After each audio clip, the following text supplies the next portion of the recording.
and a glass tube was pointing at Matson's body. When the switch went in, there was a whining noise. And then a white light shot out of it. I know you won't believe this. When it hit the body, it went all soft. It was just like the bones had gone out of it. It just went all soft and kind of poured off the chair and onto the floor.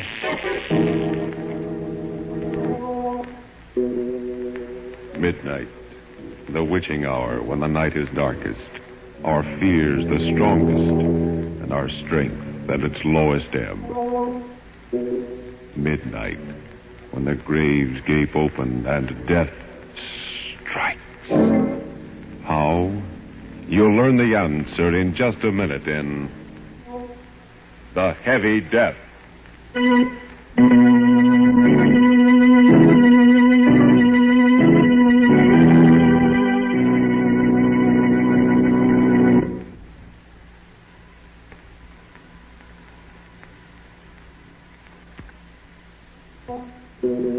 And now, Murder at Midnight. Tales of mystery and terror by radio's Masters of the Macabre. Our story, written by Robert Newman, is a weird and fantastic nightmare called The Heavy Death.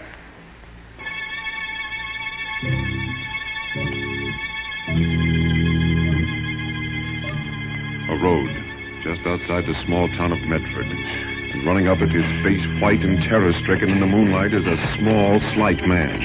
He pauses every once in a while, his breath whistling in his nostrils, listening, then runs on again. Finally, seeing the two green lights of the state police barracks, he moans with relief. Runs in. Oh, thank God there's somebody here. I was afraid. Look, officer, you gotta get me away from here fast. Just a minute, Mac. Take it easy. No, easy. He'll be here any minute, coming after me. I gotta get away, I tell you. And I'm telling you to take it easy. Just wait till I get through talking to Dr. Carden here. Dr. Carden? Are you the Dr. Carden lives in the big white house near the river? Why, yes. Well, then you can tell him it's true. Otherwise, he won't believe me. Nobody will. It was you who swiped a big glass thing from your laboratory. A Geiger counter?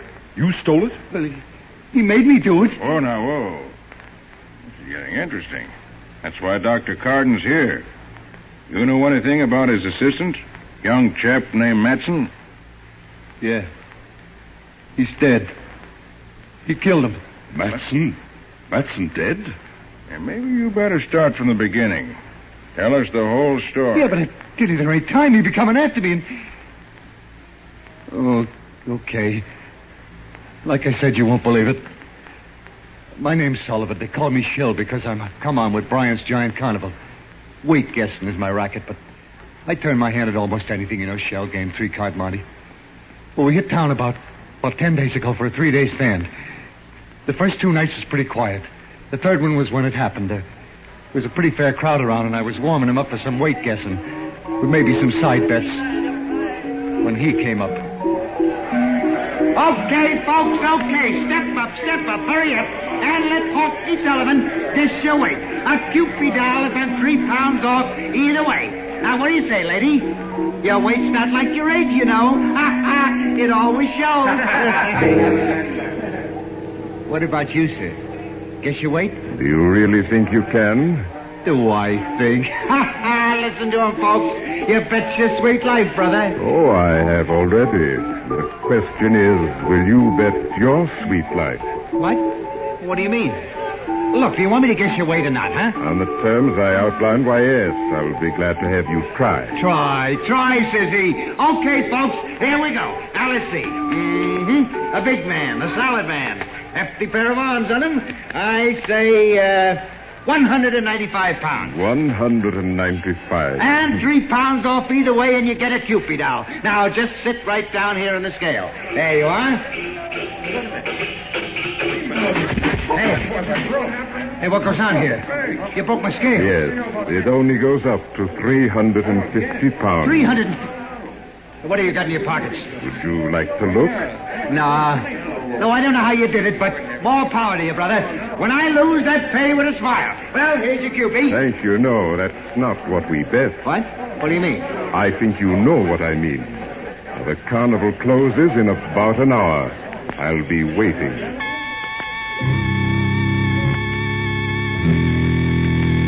He went walking off, slow and heavy.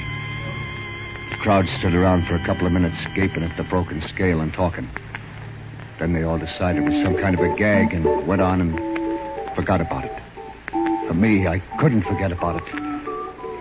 Somehow I didn't think it was a gag. There was something about him, the way he moved, the way he talked, that scared the pants off me. I hung around for a while, getting my stuff together, and then I looked up Rube Thomas. Rube's a big guy. He used to be a wrestler, and he was just closing up his Wheel of Fortune. Hiya, Rube. How are they going? Not bad for a one-horse town. How's it you? Oh, not too bad. Well, some wise guy busted my scale. Huh? Busted your scale? Yeah. Well, Rube, that's why I come over.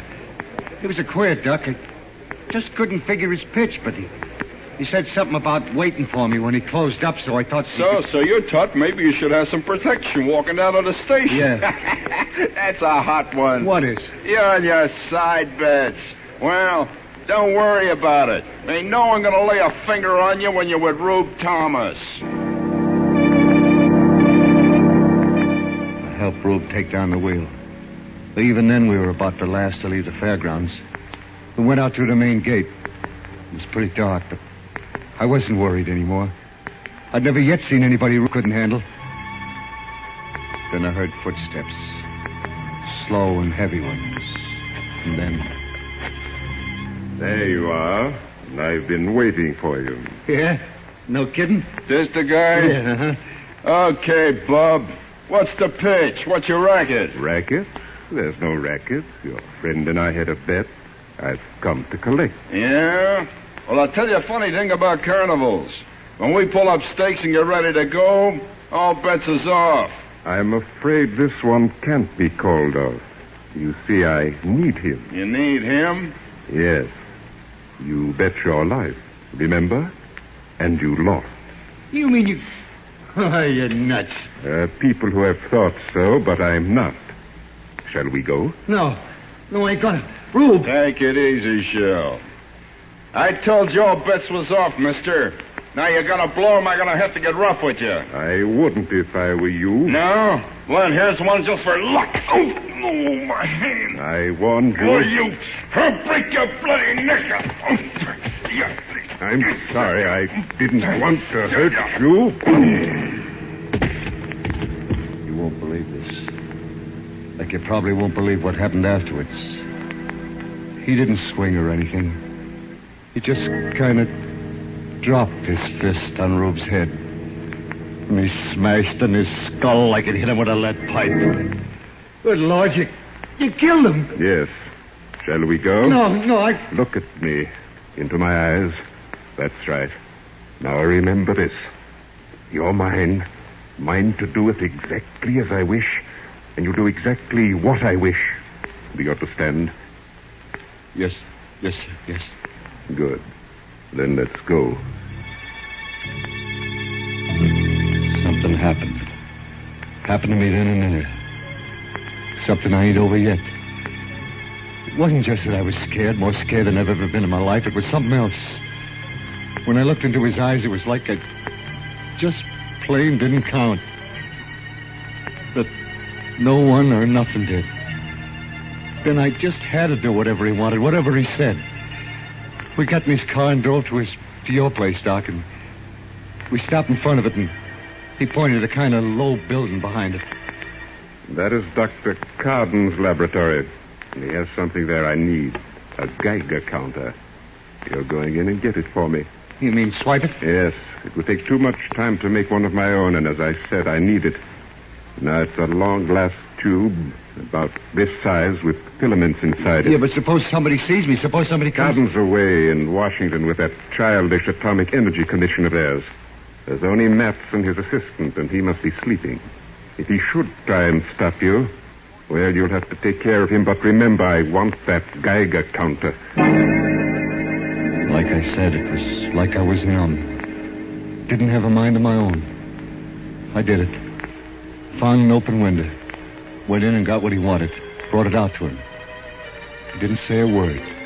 He just put it in the back of the car and we drove away.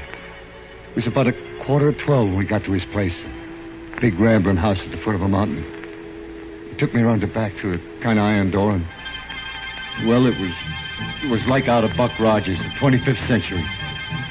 Big glass tubes, dynamos, wires. He must have noticed me staring because he said...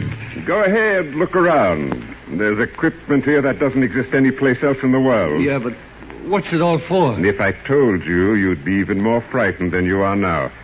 By the way, what's your name? Sullivan. Shel Sullivan. I'm Dr. Vance. Dr. Brian Vance. Doctor? Of nuclear physics. Without doubt, the greatest scientist in the world today. Do you know anyone else who has been able to convert most of the elements of the human body into the heavy isotopes? Look, I don't know what you mean, but is that... Yes. That is why not only my weight, but the entire atomic mass of my body is... What's that? It sounds like a car. Yes, but Coop...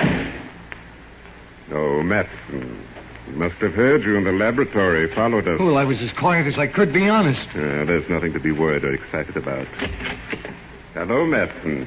Vance, I should have known it was you. Should have known what with me? That stole our Geiger. You did an awful lot of strange things in your career, Vance, but this time you've gone just a little too far. This time I've got you dead to rights. I'm afraid it's just the other way around, Matson. What do you mean? What? Vance. You don't really think I'd let you or anyone interfere with what I'm doing, do you? You killed him, Of course. Drag him over there out of the way. There's a certain experiment I'm just about ready to try, and his body will come in very handy.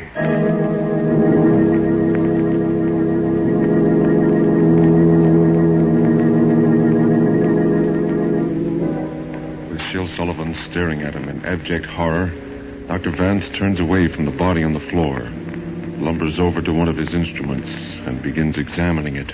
And far away, in the town's church steeple, the clock strikes 12 for... Murder at midnight.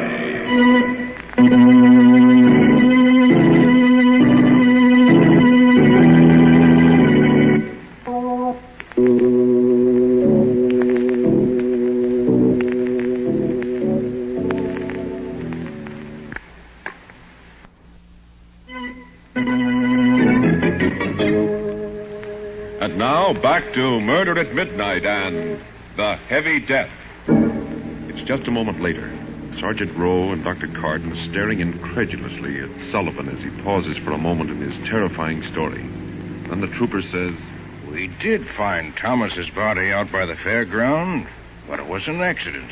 Hit by a truck or something. You mean this Vance killed Matson just like that? Shot him without turning a hair. Sure sounds to me like... Dr. Carden, what do you think? I don't know, Sergeant. I do know Vance. I knew that he had a laboratory somewhere near here, and...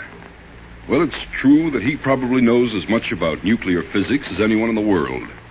We tried several times to get him to work with us during the war, but he laughed at us, said that what we were doing was childish. Yes, but this other business, this changing himself, making himself heavy... Yeah, even his voice was heavy like. Is that possible, Doctor? Theoretically, yes, I suppose it is.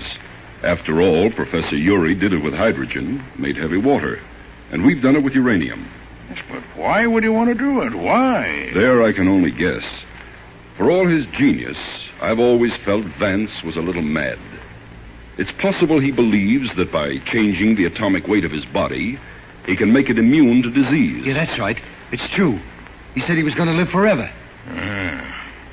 Well, go on, Sullivan. What happened after that? He made me help him do things around the laboratory. Wire and stuff like that. Seems he got tired pretty easy, and his hands was too heavy to do work that was delicate-like. Maybe that's why he needed someone else around. Finally, I couldn't keep my eyes open anymore, and I fell asleep on a cot in a corner. I don't know if he ever slept or not. If he did, I never seen him. When I woke up, it was around noon, and he had Matson's body propped up in a chair against just a kind of a silver screen. So you finally got up, eh, Sullivan? I was just going to wake you. Yes, sir. I'm kind of hungry, sir. Yes, food. Well, you're going to help me with a little experiment first, and then we can eat. Yes, sir. What kind of experiment? You mean... Why, yes. An experiment on our friend Matson's body. He won't mind. Just a little calcium transmutation. First, we switch on our alpha generator here. Then we make a few frequency adjustments.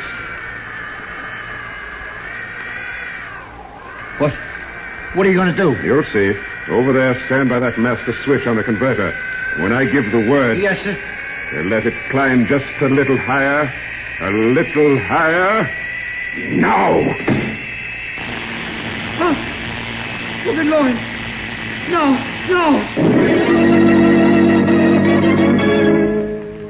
There's a kind of glass tube pointing at Madsen's body. When I threw the switch, a white light shot out of it. I know you won't believe this.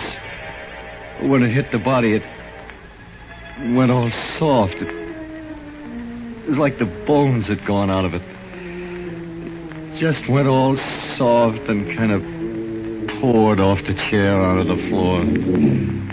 I must have fainted or something. When I come to, Vance was standing over me, smiling. Anything the matter, Sullivan? Don't you feel well? Yes, sir. I'm all right. Just that was the most awful, most terrible thing. Sullivan, if you were a soldier and you saw that happen to the man next to you, would you feel much like fighting after that? What? You mean you're going to do that? I'd advise you not to ask too many questions. We'll dispose of the rest of the body later, but now let's eat. Like I said, it was just about a week ago. I can't really tell you what happened after that because I was in a daze most of the time. We worked, him showing me what to do, wire and solder and stuff. We ate. Sometimes he let me sleep. Then this morning it happened. I woke up at about 10. He was standing looking at this thing we've been making. Well, Sullivan, it's finished. Just a few adjustments and we were ready to go. Yes, sir. And I'm profoundly grateful to you for your help. I will show you how grateful in a very concrete fashion. You mean you're going to let me go? You're going to let me go? Go? Really, Sullivan? That's a little foolish, isn't it? Well, I don't know. I just thought... Yeah, I guess it is. Well... Where are you going? Inside to fix some breakfast. No, Sullivan, no food for you. Not today. No food? No, because tonight you're going to enjoy a tremendous experience. One I experienced myself several months ago. And the process is much simpler when the stomach is empty. Process? You mean you're going to make me like you? Heavy? Yes, Sullivan. I told you I was grateful to you and... Oh, no, Doc. No, please, will you? For heaven's sake, You're being rather childish. I'm not going to bother detailing what it will mean to you physiologically, the immunities it will give you. I will merely tell you that we'll do it tonight. Getting changed to become like he was. Heavy as lead. Well, it did something to me. It was like I'd been doped, hypnotized. All that time afraid to do anything to make him mad. Now I was even more scared to stay. I made out like everything was fine, and I waited. I waited and watched. Then about an hour ago, I got my chance. He went into the house to get something. He didn't lock the door. I was out like a shot, grabbed his car and started down the driveway. As I went past the house, I heard a window open. Sullivan, come back! Come back! You'll regret this! You'll regret it!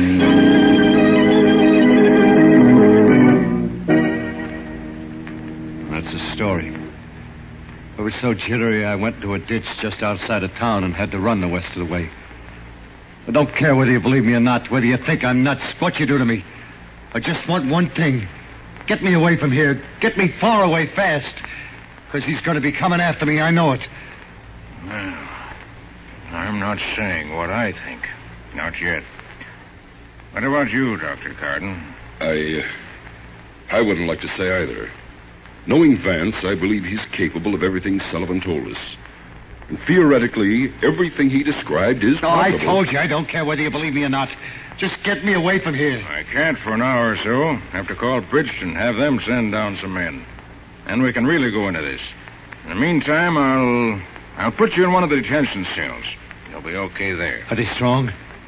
Really strong? Plenty strong enough to keep you in and anyone else out. Come on.